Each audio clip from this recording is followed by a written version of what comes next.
भाई एक बार फिर रुख करते हैं हमारे नुमाइंदे खुर्रम शहजाद का, जो इस वक्त एक मोहल्ले में मौजूद है दिल्ली वालों ने जो आपस में तालमेल रखा और एक दूसरे की हिफाजत की, काबिल तारीफ है। खुर्रम शहजाद एक बार फिर जुड़ेंगे। खुर्रम, आप बातचीत कर रहे थे लोगों से कि किस तरह से उन्होंने एक दूसरे का साथ दिया और अपने गली मोहल्ले में अमन को कायम रखा। बातचीत का सिलसिला जारी रखें।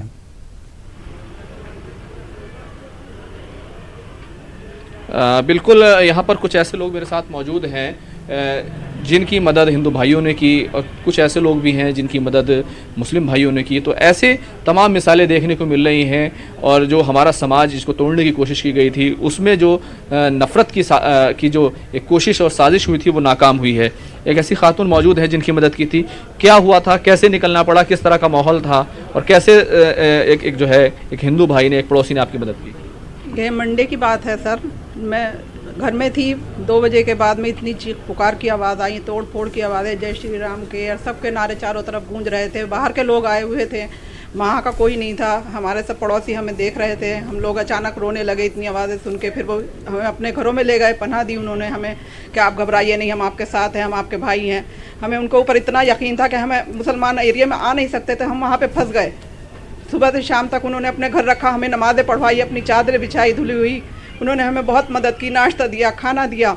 ये इतनी दहशत हो गई। फिर उन लोगों ने हमसे कहा कि हम सेफली आपको अपने घर में रखेंगे, लेकिन उनके ऊपर भी प्रेशर आने लगा वहाँ पे कि ज़्यादा टाइम नहीं रख सकते थे वो लोग। उन्होंने फिर हमसे कहा अपने भाइयों को, रिश्तेदारों को फ़ोन करो। फिर वो लोग हमें अपने दुपट्टे हिजाब हटवा के बिंदी लगवाई उन्होंने हमारे सर पे, मुँह पे, और फिर हमें यहाँ पे छोड़ के गए। इन भाइयों को कॉल की कि आप बैनर पे आइए वहाँ पे सेफली। हम एक एक को लेकर वो अपने साथ आए, शॉल उड़ा के ऐसे पहनावे में।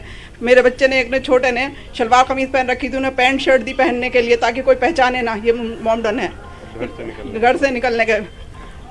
तो आदिल, क्या आपकी बहन थी? क्या आप खुद नहीं जा पा रहे थे? ऐसा क्या माहौल था? नहीं सर, सारे जो भी कॉलोनी के गेट थे वो सब सील्ड करने के बाद सिर्फ एक ही गेट पर लोग थे।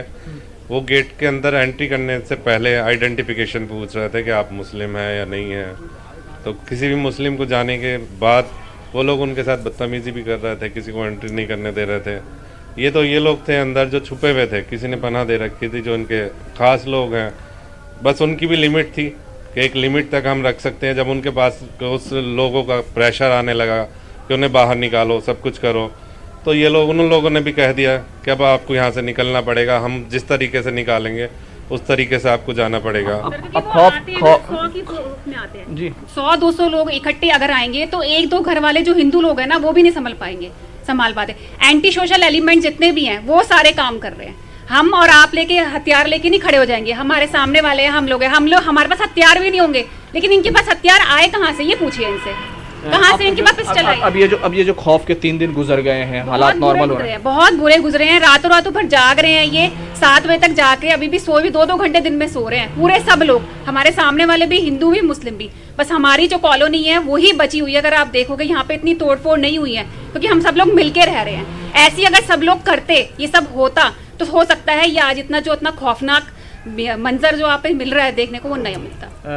किस तरीके से आप लोगों ने, अब बताइए भाई साहब, किस तरीके से आप लोगों ने बाहर के जो दंगाई थे उनको यहाँ घुसने से, अपने बीच आने से रोका? हमने आपस में जो हमारे हिंदू भाई हैं, जो मतलब ब्लॉक के इधर भी रहते हैं और मोमिन भाई इधर भी रहते हैं, आपस में बातचीत करके कि आप लोग उधर को मत, इधर नहीं आने दो, कोई बाहर का इधर नहीं आ जाए और हम लोग इधर देख रहे हैं। आपस में मतलब कोई ऐसी बात ना पैदा हो जाए और माहौल को देखते हुए किसी तरीके की कोई ऐसी बात ना हो जाए जो इधर भी लोग भड़क जाएं उधर भी हो। इस तरीके से रात भर हम लोग चौकसी करते रहे और आपस में बातचीत करते रहे और इसी तरीके से माहौल ठीक बना रहा यहाँ का। आप जैसे बता भी रही थी कि वहाँ आप वो रखा, नमाजें पढ़ाई, फिर आपको जो है बिंदी वगैरह निकाल के, तो अब सब वक्त गुजरा है, 3 दिन का वक्त गुजरा है। अब क्या कहना चाहेंगी, क्या कब तक लौट पाएंगी? वो अभी लग रहा है कि 1-2 दिन संभलने में लगेगा शायद। अच्छा। और अंदर इतनी दहशत है बैठी हुई है, उसको निकलने में भी टाइम लगेगा क्योंकि दहशत से ज़्यादा मारे जा रहे हैं हम लोग। वैसे तो मारे जाए, जान माल का तो नुकसान, लेकिन दहशत अंदर बहुत ज़्यादा बैठी लोगों के अंदर। वो लोग भी दहशत में हैं, हम लोग भी डर में हैं। वो तो शुक्र करो हम लोग भाई हैं, हिंदू मुस्लिम सब मिले हुए हैं हम लोग आपस में। आउटर का है और आउटर कर रहे हैं वहाँ पे। हम यहाँ के रहने वाला कोई बंदा ऐसा नहीं है, सब एक दूसरे की सपोर्ट करके चल रहे हैं। हमारे लोग ऐसे नहीं है सर। हमारे यहाँ पे जितने भी लोग हैं, चाहे वो हिंदू भाई हैं, मुस्लिम भाई है सारे, सब लोग एक मतलब हमेशा एक साथ रहते आए हैं। और आज भी ये मतलब जो है ना उसी की मिसाल है कि जो हमारे यहाँ कुछ नहीं राइट हुआ, आप वहाँ से लेके यहाँ तक देखिए सड़क पे कोई भी 2 दिन तो हमें पुलिस भी नहीं मिली यहाँ पे, बगैर पुलिस के भी हम लोगों ने सपोर्ट आपस में हमने किया है। और हमारे पीछे सफ़ेद मंदिर है, एक ये लाल मंदिर है, और 8-10 फैमिली हैं, हिंदू भाई हैं, उनसे हमने यही बोला कि भाई आप बिल्कुल परेशान ना हो, सबसे पहले हमें कोई दिक्कत आएगी तो हम पे आएगी, आप पे नहीं आएगी। हमने उनको सपोर्ट दी, उनको हर तरह से ख्याल रखा उनका। कोई आप जाके अंदर भी पूछ सकते हैं, बुला के पूछ सकते हैं, यहाँ पे ऐसा नहीं है, सब लोग यहाँ पे सब मिलजुल के रहने वाले लोग हैं, इस तरह कोई राइट करना नहीं चाहता। और सबके कारोबार एक दूसरे से जुड़े हुए हैं, सब फैमिली से फैमिली मतलब रिलेशन है आपस में पहले से, यानी ये 3-4 ऐसे हादसे हो चुके हैं यहाँ पे 92। अच्छा एक बात बताइए, ये 3 दिन जब आप लोग थे तो कोई कोशिशें हुई इसमें घुसने की आप लोगों के बीच में?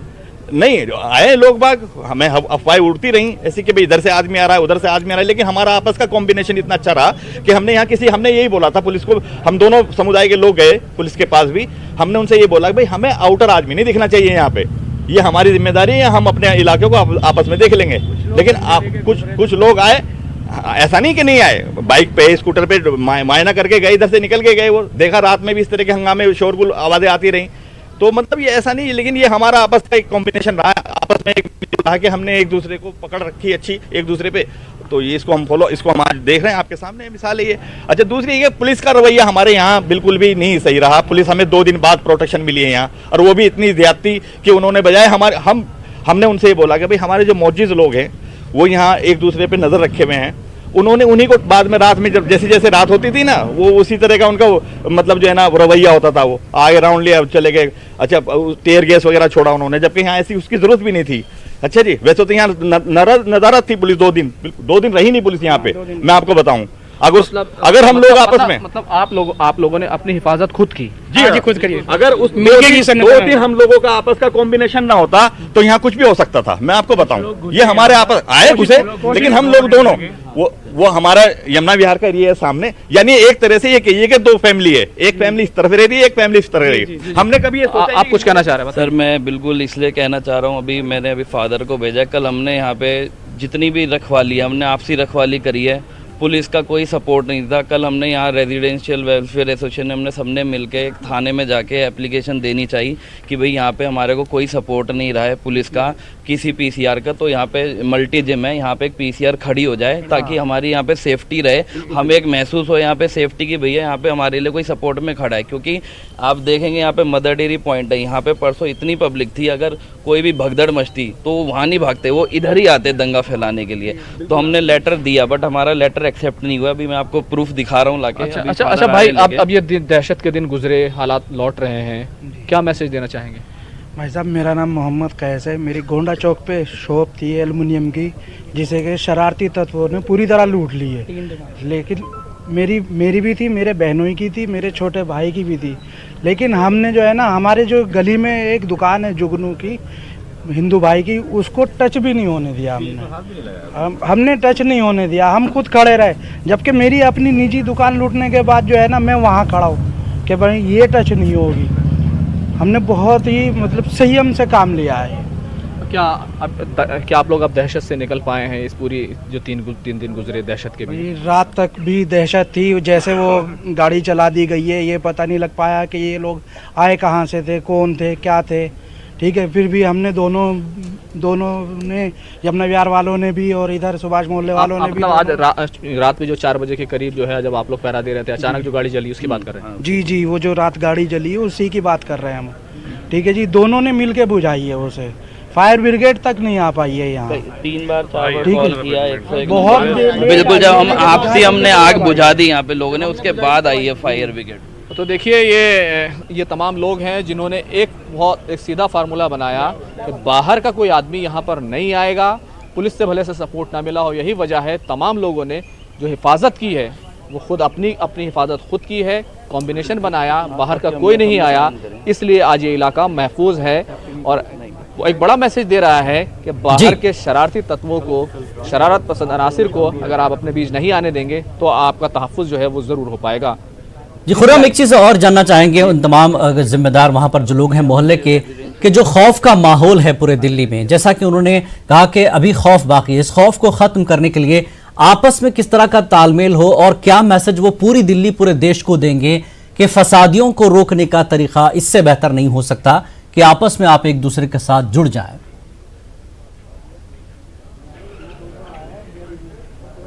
बिल्कुल, मैं मालूम कर लेता हूँ भाई। आप बता दीजिए क्या मैसेज देंगे पूरी दिल्ली को कि फसादियों को, दंगाइयों को रोकने का क्या तरीका अपनाया जाए कि किसी का ना घर लूटे ना किसी की दुकान जले। देखिए, असामाजिक तत्वों के लिए कोई मैसेज कोई मायने नहीं रखता है। मुझे आज इस बात का बहुत दुख है कि जो ये चारों तरफ जो मंजर तबाही का है, इसका मुझे बहुत दुख है। लेकिन इस बात की बहुत खुशी है कि जो इस सड़क पे भाईचारे की मिसाल, मैं यहाँ 30 साल से रह रहा हूँ। अगर दंगाइयों को नहीं समझाया सकता तो आपस के जो लोग हैं, दूसरे लोग हैं, उसको उनको वो क्या कदम उठा सकते हैं? देखिए, हम लोगों ने जिस तरह से कोऑर्डिनेशन बना के जो यहाँ पर जो एक माहौल बनाया रात को भाईचारे का, मैं इसकी मिसाल पूरे देश भर में देना चाहता हूँ। अगर ये मिसाल पूरे देश भर में अगर लागू होती है, कोई ताकत नहीं है जो हमें इस दंगों में झोंक सके। और मैं हमेशा ये महसूस करता रहा हूँ कि कोई भी पारिवारिक आदमी इस तरह से किसी चीज़ में इन्वॉल्व नहीं होता है, और जो असामाजिक तत्व हैं उनको यहाँ से दूर रखना हमारी प्रायोरिटी रही है। हम लोग रात को पूरी रात शिफ्टिंग कर हम लोगों ने जिस तरह से यहाँ पर एक रखवाली कह सकते हैं, एक दूसरे का सहयोग कह सकते हैं, और हमें ये नहीं कि हमें कुछ ऐसा महसूस हुआ कि हमने कुछ स्पेशल किया है। नहीं, ये हमारे सब अपने भाई लोग हैं, हमारी अपनी बहनें हैं। हमने जिस तरह से यहाँ पर एक माहौल बनाया, मैं चाहता हूँ पूरे देश में उसी तरह का माहौल बने। बिल्कुल ऐसा ही माहौल होना चाहिए पूरे दिल्ली की और पूरे देश में, क्योंकि फसादी तो फसादी है, उसका अपना मकसद, उसका मंशा तय है कि वो आया ही उस मकसद के, लेकिन रोका जा सकता है। शर्त यह है कि कोई हिंदू हो ना कोई मुसलमान, वो हिंदुस्तानी हो और आपस में इस तरह की कौमी यकजहती की मिसाल पेश करते हुए अपनी हिफाजत खुद करेंगे तो फसादी की हिम्मत नहीं होगी कि वो उस इलाके में दाखिल हो। बहुत बहुत शुक्रिया खुर्रम इस पूरी बातचीत के लिए और इस मैसेज के लिए। तो आज बातचीत में इतना ही। आदाब।